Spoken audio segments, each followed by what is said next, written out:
Bonjour à tous et bienvenue dans cette nouvelle vidéo où je vais vous parler de sens. Alors, ça se cadre un peu dans une recherche personnelle. Ces dernières semaines, même ces derniers mois en fait, je me suis retrouvé face à un gros problème, un mal-être par rapport à mon travail artistique, mais aussi dans ma vie en général. Et c'est un mal-être qui, au début, je pensais peut-être que c'était un début de dépression, ou du stress, ou de la fatigue, ou toutes sortes de choses auxquelles on impute souvent ce forme de sensations négatives. Et donc par rapport à mon travail artistique, ça s'exprimait vraiment par un désintérêt par rapport à mon travail. Je trouvais que ce que je faisais était insipide, inintéressant, incomplet. Incomplet est un excellent mot. Et en fait, après avoir lu une série de livres, après m'être renseigné, avoir réfléchi, et surtout après avoir fini un livre récemment qui s'appelle L'Esprit de l'Art, que je vous conseille vivement de lire, je pense avoir pu trouver en fait la source de ce problème, de ce mal-être. Et pour moi, ce mal-être, cette impression ce sentiment de manque de quelque chose est causé par le manque de sens dans mon illustration, dans mon travail d'artiste. Je me suis rendu compte que pendant toutes ces années, j'ai pris le travail de l'illustration comme étant... j'ai pris le travail de mon art, ma pratique artistique, du mauvais côté. En fait, Robert Henri, donc l'auteur du livre L'Esprit de l'Art, parle de quelque chose de très intéressant, et c'est ça qui m'a fait tiquer, en plus d'autres choses, mais c'est la notion d'unité. Le fait que l'illustration doit être l'expression de quelque chose de personnel. C'est une occasion pour l'artiste d'exprimer quelque chose que nous seuls sommes capables d'exprimer, quelque chose qui est en nous. Alors c'est assez générique comme ça, mais restez avec moi et vous comprendrez peut-être. J'espère que j'arriverai à vous faire comprendre un peu plus mon idée. Et en fait, je me suis rendu compte que le gros problème de mon travail, c'était qu'au lieu d'avoir quelque chose d'unifié, au lieu d'avoir quelque chose de fort, d'avoir quelque chose de personnel, mon travail ressemblait plus à un patchwork de choses, d'éléments collés les uns avec les autres dans la même image, un peu comme un puzzle. Et je me suis rendu compte que j'ai mal jugé de l'importance de ce qu'on appelle les fondamentaux, c'est-à-dire la perspective, l'anatomie, les bonnes textures, le réalisme, les lumières, etc. Tous ces éléments-là sont secondaires.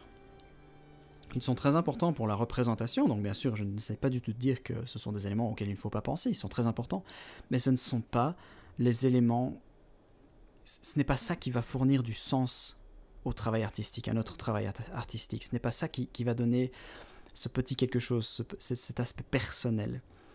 Ce qui donne l'aspect personnel, et le sens au travail, c'est vraiment la tentative d'exprimer quelque chose qu'il y a en nous. Ça peut être une impression, ça peut être une émotion, ça peut être une idée, peu importe. Mais quelque chose qui sert d'élément unificateur, la règle vers laquelle toute l'illustration doit tendre. C'est-à-dire que tous les choix que l'on prend dans notre travail d'illustrateur, lorsque l'on fait notre illustration, que ce soit les designs, le placement des personnages, s'il y a des personnages, je vais parler plutôt du point de vue de quelqu'un qui fait des choses entre guillemets, qui essaie de faire du réalisme, du représentatif.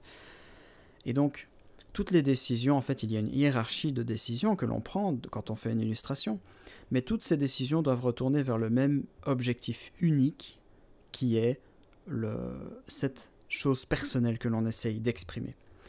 Alors j'ai remarqué que c'est extraordinaire parce que lorsque j'ai vraiment compris ça, premièrement j'ai compris le potentiel infini de cette recherche. C'est une recherche qui ne s'arrêtera probablement jamais. C'est une exploration infinie en nous quelque part, où on doit creuser, on doit comprendre exactement ce qui se passe en nous pour pouvoir l'exprimer clairement. Et puis il y a une infinité de décisions possibles. Parce que les moyens, une fois qu'on parvient à avoir cette impression, que l'on parvient à comprendre ce que l'on veut exprimer dans l'illustration, et je suis convaincu que c'est vraiment une discipline à développer au fil du temps, et que c'est une discipline que moi je dois développer, et que j'ai mal développé, et donc c'est très flou dans ma tête. Mais une fois que l'on a cette idée, l'étape suivante c'est de savoir quel choix prendre pour l'exprimer, et là les choix sont infinis. Est-ce que je vais utiliser des choses très représentatives? Est-ce que je vais jouer avec les couleurs? Est-ce que je vais jouer avec les textures, avec les coups de broche? Je peux utiliser une infinité d'éléments pour exprimer cet aspect personnel. Mais il est important et primordial que, quelles que soient les décisions que je prenne, il n'y ait rien, aucune décision ne doit être supérieure à cette recherche.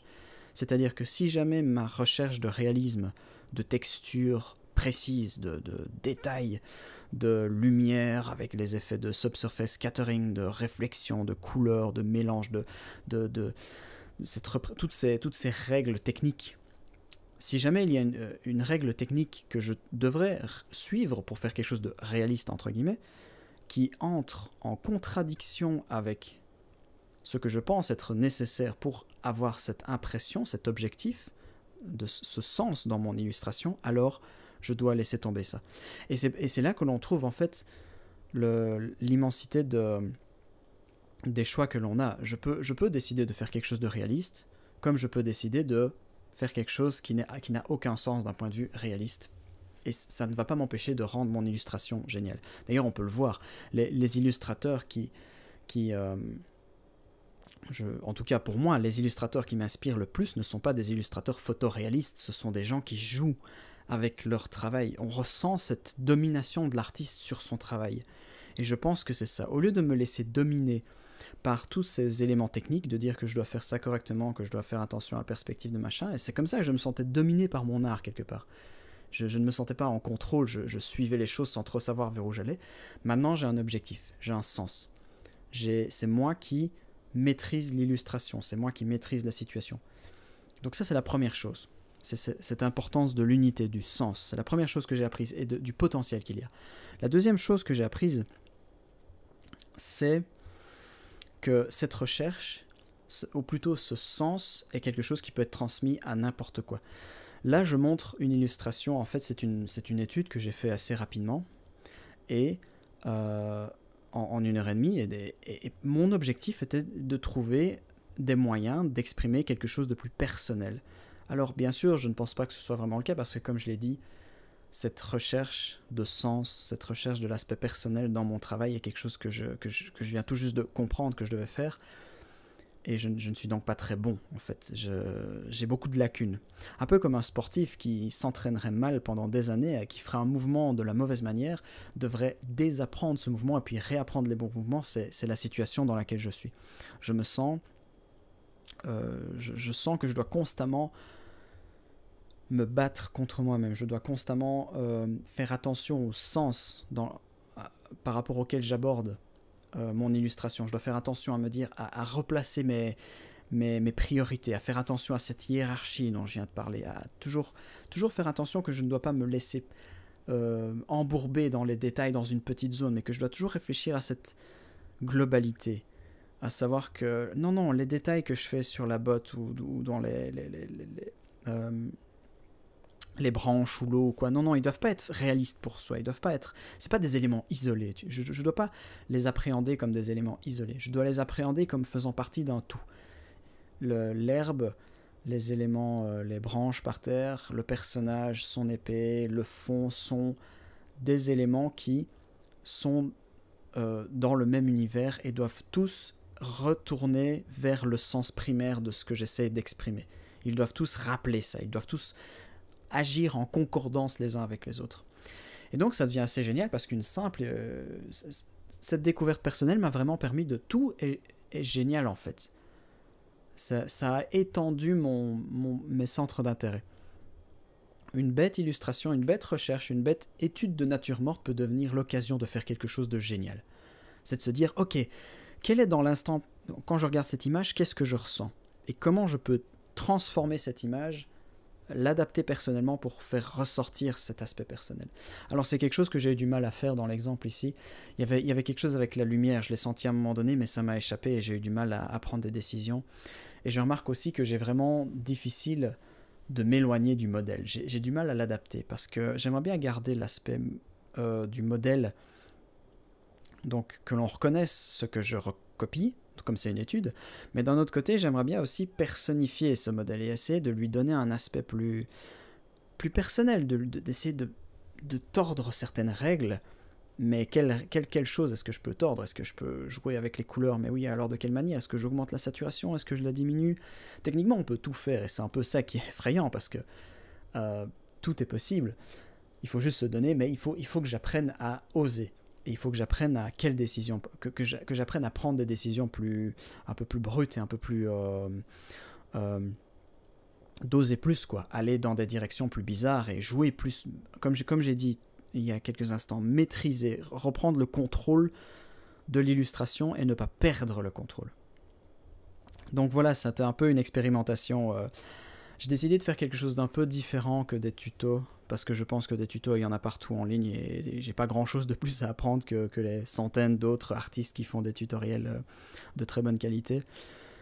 Et donc je me suis dit plutôt, pourquoi ne pas utiliser toutes ces pensées que j'ai, parce que je peux passer des heures parfois à tourner en rond, ça m'arrive maintenant de tourner en rond dans ma chambre à penser à des choses, et je me suis dit, pourquoi ne pas utiliser cette énergie de réflexion pour exprimer quelque chose, et peut-être que je parviendrai à transmettre les réponses que j'ai eues en lisant des choses et en expérimentant, et que ça pourra peut-être aider d'autres artistes qui ont le même genre de doute. Et donc, si vous aussi vous sentez que votre travail ne vous satisfait pas, si jamais vous sentez qu'il y a quelque chose qui manque, peut-être que c'est un problème technique, c'est-à-dire que vous n'arrivez pas à représenter les mains de manière réaliste, que vous n'arrivez pas à faire de l'anatomie correcte ou ce genre de choses. Et là, mais je pense qu'il y a quelque chose de plus derrière, parce que même quand on est imparfait, quand il y a du sens derrière notre travail, je pense que même l'imperfection est acceptable. C'est ce que moi je ressens. Je suis beaucoup plus capable de dire maintenant quand une illustration me paraît terminée qu'avant. Et je crois que c'est ça en fait. Avoir du sens, ça permet d'avoir un objectif à atteindre. Et donc tout devient plus clair, plus facile. Il y a un début, il y a une fin, on sent quand on se rapproche, on sent quand ça marche, on sent quand ça ne marche pas. Et donc le fait de travailler l'illustration n'est plus cette espèce de brouillard constamment changeant et bizarre, et qu'on ne sait jamais vraiment dire est-ce que j'ai terminé, est-ce que je dois continuer. Bien sûr, il y a encore plein de doutes, et comme j'ai dit, je suis vraiment au début de cette découverte, mais je sens vraiment que c'est la voie à suivre. Et je vous encourage à suivre cette voie aussi. Ok.